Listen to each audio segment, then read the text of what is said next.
ചില ആളുകൾക്ക് ഒരു കുഴപ്പമുണ്ട്. അനാവശ്യമായി മറ്റുള്ളവരെ താഴ്ത്തിക്കാട്ടും. പ്രത്യേകിച്ച് കാരണമൊന്നുമില്ലാതെ മറ്റുള്ളവർ ചെയ്യുന്ന എല്ലാ കാര്യത്തിലും കുറ്റം കണ്ടെത്തും.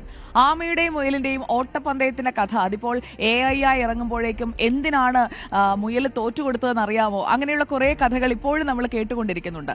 ആമ ഒന്നിനും കൊള്ളാത്തവനാണ് എന്ന മുയലിന്റെ മുൻധാരണ ഒടുവിൽ ആമ തന്നെ പൊളിച്ചെടുക്കുകയായിരുന്നു. അതുകൊണ്ട് മുൻധാരണ വെച്ച് ആരെയും സമീപിക്കരുത്. നിങ്ങൾ മുന്നിൽ കാണുന്നത് പോലെ ആയിരിക്കില്ല അവരുടെ ആ ഒരു കപ്പാസിറ്റി എന്ന് പറയുന്നത് അതുക്കും മേലെയായിരിക്കും. അതുകൊണ്ട് ഡോണ്ട് അണ്ടർ എസ്റ്റിമേറ്റ് എനിവൺ.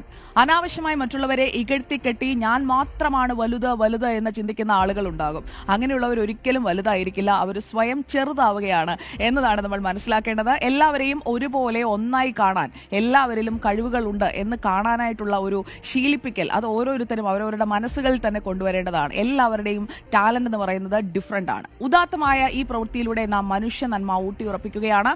മനോവീര്യം കെടുത്തുകയല്ല, കൂട്ടുകയാണ് വേണ്ടത്. അപ്പോൾ ഈ പ്രഭാതത്തിൽ നമുക്ക് അങ്ങനെ ഒരു തീരുമാനമെടുക്കാം. ഈ ഞായറാഴ്ച ദിവസം നമുക്ക് മുൻധാരണകൾ, അത് പലപ്പോഴും തെറ്റിദ്ധാരണയിൽ നിന്നാണ് കേട്ടോ ഉണ്ടാവുന്നത്. പലപ്പോഴും നമ്മൾ ചിലരെ കുറിച്ച് നല്ലതാണെന്ന് വിചാരിക്കും, പക്ഷെ കുറച്ച് കഴിയുമ്പോഴേക്കും യഥാർത്ഥ വ്യക്തി എക്സ്പോസ്ഡ് ആവും. ചിലര് മോശമാണ് എന്ന് മറ്റു ചിലർ നമ്മളോട് പറയും, പക്ഷെ നമ്മൾ അടുത്ത് പരിചയപ്പെട്ട് കഴിയുമ്പോഴായിരിക്കും അവരാണ് ശരി, അവരാണ് നല്ലത് എന്ന് നമുക്ക് മനസ്സിലാക്കാൻ കഴിയുക.